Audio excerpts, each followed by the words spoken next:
Hallo und herzlich willkommen zum Kursvortrag über meine Bachelorarbeit, die sich mit einem Entwicklungsprozess für barrierefreie Webanwendungen in Scrum am Beispiel eines E-Commerce-Unternehmens befasst. Viele Webanwendungen erfüllen heutzutage noch nicht die anerkannten Standards über die Anforderungen an die Barrierefreiheit, wie die Web Content Accessibility Guidelines und die europäische Norm EN 301549. Dies wird im Jahr 2025 viele Unternehmen in Deutschland vor eine Herausforderung stellen.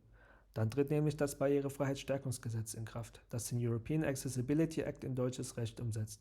Es sieht vor, dass, mit wenigen Ausnahmen, Unternehmen der Privatwirtschaft ihre Webanwendungen, wie zum Beispiel Online-Shops, künftig barrierefrei anzubieten haben. Dabei wird auf harmonisierte europäische Normen wie die EN 301549 verwiesen. Es stellt sich daher die Frage, wie Unternehmen effektiv die Barrierefreiheit in ihre Entwicklungsprozesse integrieren können. Im Falle dieser Arbeit im Rahmen von Scrum, da es heutzutage die bedeutendste agile Methode in der Softwareentwicklung darstellt. Um Ansätze zur effektiven Integration von Barrierefreiheit in die Entwicklung von Webanwendungen zu ermitteln, entwarfen wir einen Entwicklungsprozess für Scrum-Teams mit wenig Erfahrung im Bereich der Barrierefreiheit. Im Rahmen einer Validierung wollten wir herausfinden, ob und inwiefern er sich für den Einsatz in Unternehmen eignet. Die Methodik dieser Arbeit gliedert sich in mehrere Bestandteile. Die Literaturrecherche ergab, dass bislang nur wenig evidenzbasierte Forschung im Bereich der Barrierefreiheit im Zusammenhang mit Scrum betrieben wurde. Daher führten wir ein Experiment in einem E-Commerce-Unternehmen durch, um neue Erkenntnisse über potenzielle Ansätze zu gewinnen. Dabei bekamen zwei Gruppen eine ähnliche Aufgabe gestellt, in der es darum ging, einen existierenden Teilbereich einer Webseite barrierefrei zu gestalten. Die Experimentalgruppe wandte den entworfenen Entwicklungsprozess an.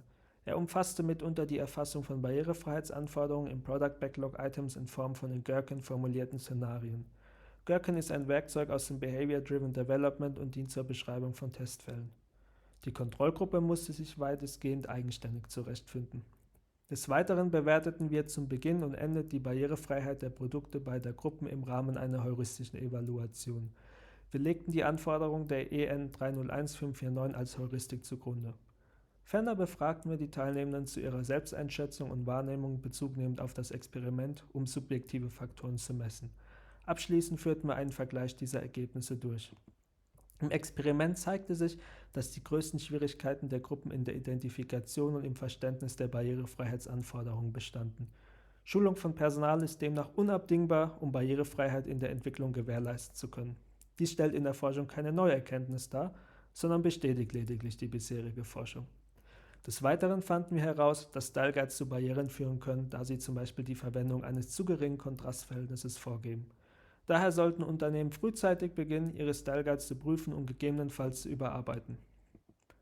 Bei den Ergebnissen gab es keine nennenswerten Unterschiede beim erreichten Grad der Barrierefreiheit sowie der Anzahl identifizierter und behobener Barrieren. Der größte Unterschied zeigte sich bei der Bearbeitungszeit. Die Experimentalgruppe war fast viermal schneller als die Kontrollgruppe gewesen. Die Befragung ergab in diesem Zusammenhang, dass in der Experimentalgruppe in Bezug auf die Struktur, die Verständlichkeit und den Informationsgehalt eine höhere Zufriedenheit mit den Product Backlog Items herrschte. Auch insgesamt war die Experimentalgruppe zufriedener mit ihrer Vorgehensweise als die Kontrollgruppe gewesen. Bezugnehmend auf unseren Entwicklungsprozess können wir daher sagen, dass Gherkin ein empfehlenswerter Ansatz zur Formulierung von Szenarien zur Barrierefreiheit darstellen kann.